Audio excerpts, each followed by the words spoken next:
Jurnal Pembelajaran Modul 3.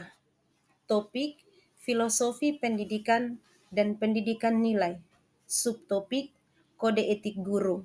Apakah perilaku guru sebagai pendidik perlu diatur? Oleh Emerencia Sin, NIM 2501 8690 60073. Pengertian kode etik guru. Kode etik guru adalah pedoman untuk berperilaku secara profesional, bertanggung jawab, dan menjunjung tinggi etika dalam interaksinya dengan berbagai pihak. Mengapa kode? Yang pertama, menjaga standar moral dan profesionalisme. Yang kedua, menciptakan lingkungan kerja yang etis dan harmonis. Ketiga, menjamin integritas dengan membantu memastikan bahwa anggota profesi bertindak dengan jujur, adil, dan bertanggung jawab. Yang keempat, membangun kepercayaan publik dengan menunjukkan komitmen terhadap standar tinggi sehingga meningkatkan kepercayaan masyarakat. Yang kelima, mengatur perilaku profesional dengan adanya pedoman, anggota profesi tahu batasan yang harus diikuti untuk menjaga nama baik profesi. Yang keenam, melindungi pihak yang dilayani, yaitu peserta didik, dengan membantu melindungi hak dan kepentingan besar peserta didik. Yang ketujuh, menghindari penyalahgunaan wewenang dengan adanya pedoman etika, tindakan merugikan atau melanggar aturan dapat dicegah. Prinsip-prinsip kode etik guru. Yang pertama, etika terhadap ilmu pengetahuan. Guru harus memiliki 1. Intelektual, menghormati hakikat ilmu dan batang tubuh pengetahuan. Hal ini mencakup metodologi subjek, yaitu bagaimana pengetahuan diperoleh, proses penyelidikan, pembuktian, pengujian kebenaran yang berbeda untuk setiap bidang pengetahuan, dan catatan subjek, yaitu catatan kumulatif, praktik metodologi yang telah dilakukan. Yang kedua, integritas kejujuran, menghormati pengetahuan, keterampilan dan pengalaman profesional. Hal ini mencakup tuntutan untuk tetap mengikuti perkembangan pengetahuan terkini untuk memperluas wawasan dan repertoar keterampilan serta memadupadankan agar menjadi efektif secara pedagogis sejalan dengan kebersamaan peserta didik dalam hal konteks dan latar belakang. Yang ketiga, keberanian moral, menunjukkan kemandirian pikiran dan tindakan.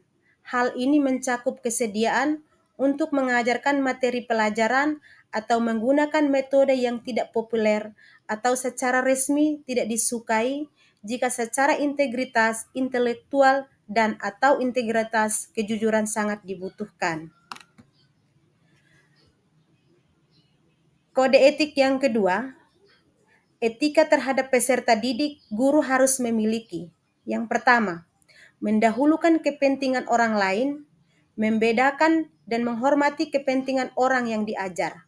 Hal ini berarti menempatkan kepentingan-kepentingan tersebut di atas kepentingan mereka sendiri, menumbuhkan harga diri yang sesuai pada orang-orang tersebut, dan mengenali bahwa pendidikan adalah proses interaktif bergantung pada kontribusinya peserta didik dan juga guru.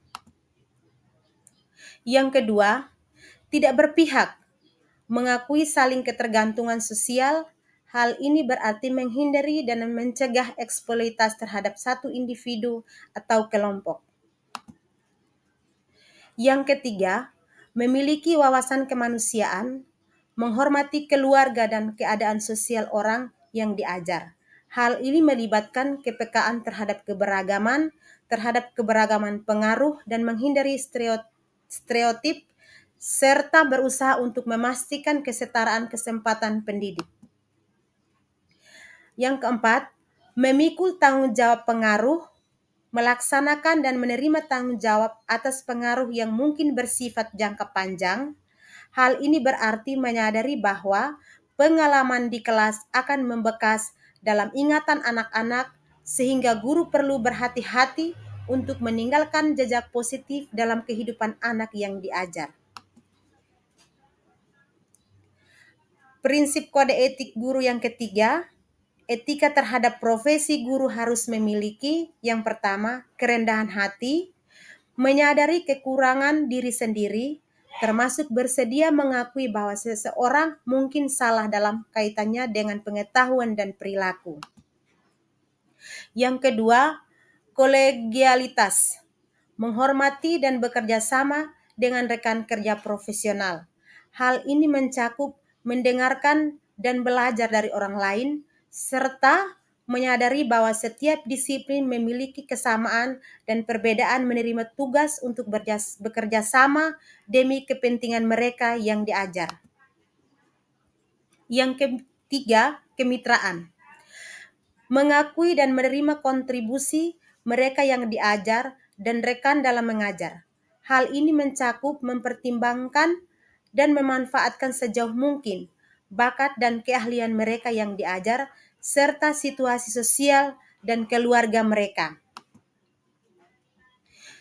Dan yang keempat, tanggung jawab dan aspirasi profesi.